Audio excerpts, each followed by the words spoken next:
എറണാകുളം ജില്ലയിലെ തൃപ്പൂണിത്തുറക്കടുത്ത് ഏരൂരിൽ മെയിൻ റോഡിനോട് ചേർന്നൊരു ക്ഷേത്രമുണ്ട്. മാരംകുളങ്ങര ശ്രീകൃഷ്ണസ്വാമി ക്ഷേത്രം. കേരളത്തിലെ ആയിരക്കണക്കിന് വരുന്ന ക്ഷേത്രങ്ങളുടെ കൂട്ടത്തിൽ 700 വർഷം പഴക്കമുള്ള ഈ ക്ഷേത്രത്തെ വ്യത്യസ്തമാക്കുന്നത് ഇത് കുഞ്ഞുങ്ങൾക്കായുള്ള ക്ഷേത്രവും ദേവപ്രതിഷ്ഠയുമാണ് എന്നതാണ്. ഒരു കുഞ്ഞ് പിറന്നാൽ ക്ഷേത്രാചാരം അനുസരിച്ച് 5-ാം മാസത്തിലെ ചോറൂണ് കഴിയുന്നതുവരെ ക്ഷേത്രങ്ങളിൽ പ്രവേശിപ്പിക്കാറില്ല. ചോറൂണിനാണ് ആദ്യമായി ക്ഷേത്രത്തിൽ കുഞ്ഞിനെ കൊണ്ടുപോകുക. എന്നാൽ മാരംകുളങ്ങര ക്ഷേത്രത്തിൽ ഇത് ബാധകമല്ല. കുഞ്ഞ് ജനിച്ച് 16-ാം നാൾ മുതൽ കുഞ്ഞിനെ ക്ഷേത്ര ദർശനത്തിനായി കൊണ്ടുവരാം. ബാലകൃഷ്ണനാണ് ക്ഷേത്രത്തിലെ പ്രതിഷ്ഠ. 5 വയസ്സിന് താഴെയുള്ള കുഞ്ഞുങ്ങൾക്കെല്ലാം ഈ ക്ഷേത്രത്തിൽ കൃഷ്ണസങ്കല്പമാണ്. കിഴക്കോട്ട് ദർശനമായി ഇരിക്കുന്ന ഉണ്ണിക്കണ്ണൻ തൻ്റെ മുന്നിലെത്തുന്ന കുഞ്ഞുങ്ങളോട് വിശേഷങ്ങൾ ചോദിച്ചറിയുകയും സംവദിക്കുകയും ചെയ്യുന്നു എന്നാണ് വിശ്വാസം. മഹാവിഷ്ണുവിൻ്റെ സാന്നിധ്യവും ശ്രീകൃഷ്ണൻ്റെ ചൈതന്യവുമുള്ള വിഗ്രഹമാണ് മാരംകുളങ്ങര ഉണ്ണിക്കണ്ണന്. കേരളത്തിൽ ചോറൂണിന് മുൻപായി കുഞ്ഞുങ്ങൾക്ക് പ്രവേശനമുള്ള അത്യപൂർവം ക്ഷേത്രങ്ങളിൽ ഒന്നാണ് മാരംകുളങ്ങര.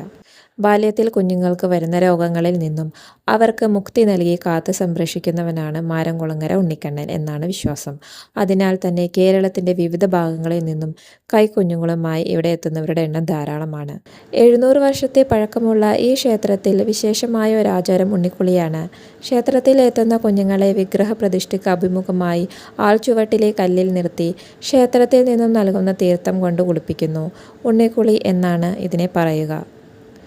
ഉണ്ണിക്കുളിക്ക് ശേഷം ദേഹം തുടയ്ക്കാതെ തന്നെ ക്ഷേത്രത്തിൽ പ്രവേശിച്ചു ദർശനം നടത്തുന്നു. കുളിപ്പിച്ച ശേഷം മേൽശാന്തി കുട്ടികൾക്ക് ചരടും പൂജിച്ച് നൽകുന്നു. പക്ഷിപീഡ, ഗ്രഹണി, കരപ്പൻ തുടങ്ങിയ ബാലാരിഷ്ടതകളിൽ നിന്നും കുട്ടികൾക്ക് മോചനം ലഭിക്കുന്നു എന്നാണ് വിശ്വാസം. ക്ഷേത്രക്കിണറ്റിലെ വെള്ളമാണ് ഇതിനായി ഉപയോഗിക്കുക. ഏത് രോഗമുള്ള കുട്ടികളെയും ഈ ക്ഷേത്രത്തിലെ കിണറ്റിലെ വെള്ളത്തിൽ കുളിപ്പിച്ചാൽ രോഗം മാറുമെന്നാണ് വിശ്വാസം. തുടർച്ചയായി 5 ആഴ്ചകളിലാണ് കുളിപ്പിക്കേണ്ടത്. സാധിക്കാത്തവർ ഒറ്റത്തവണ കുളിപ്പിക്കുന്നു. വ്യാഴാഴ്ചകളിലാണ് കൂടുതൽ ഭക്തർ എത്തുന്നത്. ഉണ്ണിക്കുളിക്ക് പിന്നിലും മനോഹരമായ ഒരു കഥയുണ്ട്. ഭഗവാൻ ശ്രീകൃഷ്ണനെ വധിക്കുവാനായി അമ്മാവനായ കംസൻ പൂതനയെ വിടുന്നു. മുലകൂടി മാറാത്ത പ്രായത്തിലുള്ള കൃഷ്ണനെ കൊല്ലുന്നതിനായി പൂതന തൻ്റെ സ്തനങ്ങളിൽ വിഷം പുരട്ടി ശ്രീകൃഷ്ണനെ മടിയിലിരുത്തി മുലയൂട്ടി. എന്നാൽ എല്ലാം അറിയാവുന്ന കൃഷ്ണൻ വിഷം കലർന്ന പാലിനോടൊപ്പം പൂതനയുടെ ജീവൻ കൂടി വലിച്ചെടുത്തു. കൃഷ്ണന് അപകടമൊന്നും സംഭവിച്ചില്ല എങ്കിലും മകൻ്റെ ഉള്ളിൽ വിഷം പോയിട്ടുണ്ട് എന്ന ചിന്ത യശോദയെ വിഷമിപ്പിച്ചു. യശോദ മഹാവിഷ്ണുവിനെ പ്രാർത്ഥിക്കുന്നു. അമ്മയായ യശോദയുടെ വിഷമം കണ്ട വിഷ്ണു ആകാശത്തു നിന്നും അമൃതജലം കിണറ്റിൽ വർഷിച്ചു.